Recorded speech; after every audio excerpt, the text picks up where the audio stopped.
Welcome back to this second video looking at the creation story, and we're going to move on to day 1. Then God said, "Let there be light," and there was light. And God saw the light, that it was good, and God divided the light from the darkness.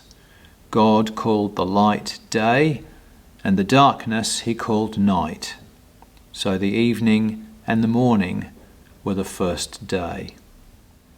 So I guess the first thing to notice about this is we have the creation of light. It's probably the most well-known day of the creation story.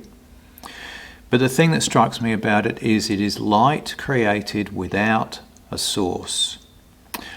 And that alone suggests that there's something else going on here than a textbook account of the creation of the world.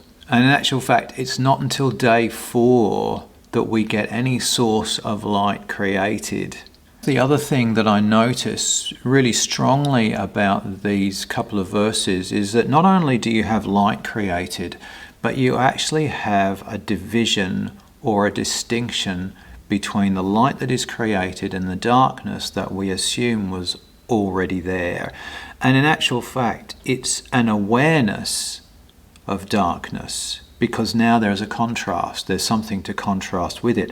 Whereas prior to that, it just existed.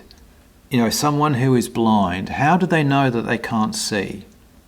Unless someone tells them that seeing is a thing that they can do or should be able to do that they're not able to. So the creation of light brings to awareness the nature and state of its opposite, which is darkness or night as it's called. But that awareness of a state and its opposite also brings into being a sense of time, because now you have an alternation between a state of light and a state of dark, and this then becomes integral to the process, because now we have these states of evening and morning, as they are referred to. And just notice the order there: evening first, morning second, because we would begin in the dark and we come to the light. That's the process that's being set in place here. Prior to that, in that first state, that day 0 state, we really had no sense of time, because there was no change, there was no progression, there was just this endless state of what is now called darkness, but there's not even an awareness that it was darkness back then.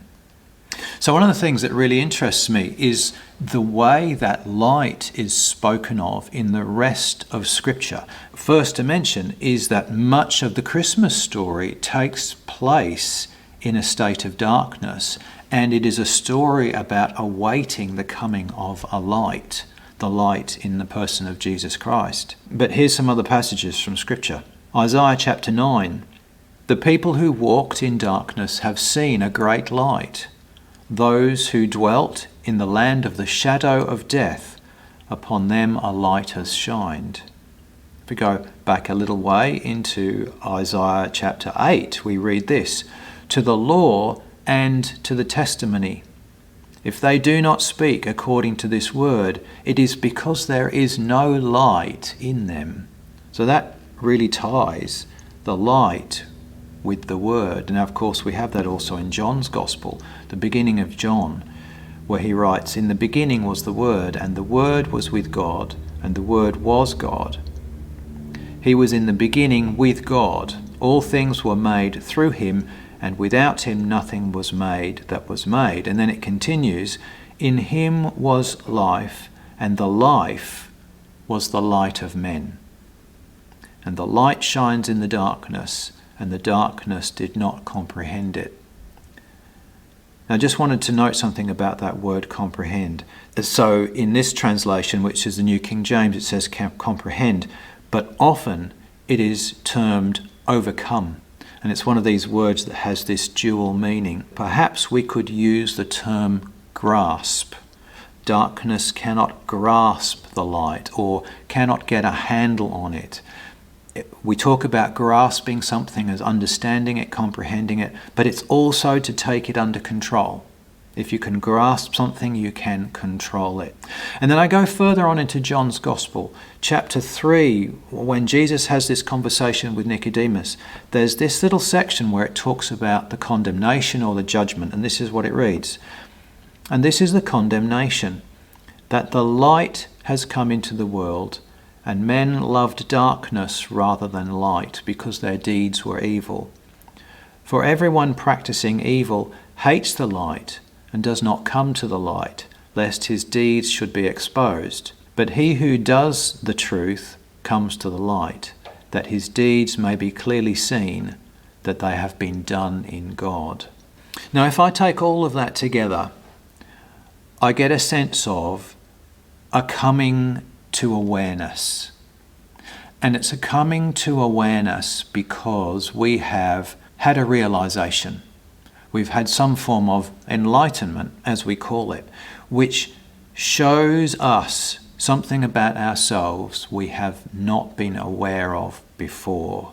Now, this is the reaction to the light in John chapter 3. And I don't think this is an easy process. We think of this dawning of the light as something very positive, and I think it is.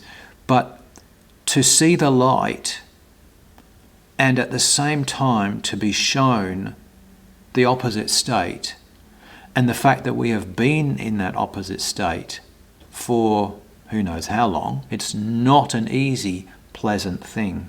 It's positive, it's useful, it's necessary, but it's not easy. And the other thing I realize, of course, is that our spiritual awakening is not a once-only occurrence. It's not as though the entirety of spiritual understanding kind of just lands in our lap all at once. Because the coming of the light has set in process the day and the night. It's not as though it's continual day. It's night and day and night and day and night and day. And that cycle runs for, well, who knows how long? Eternally, I think.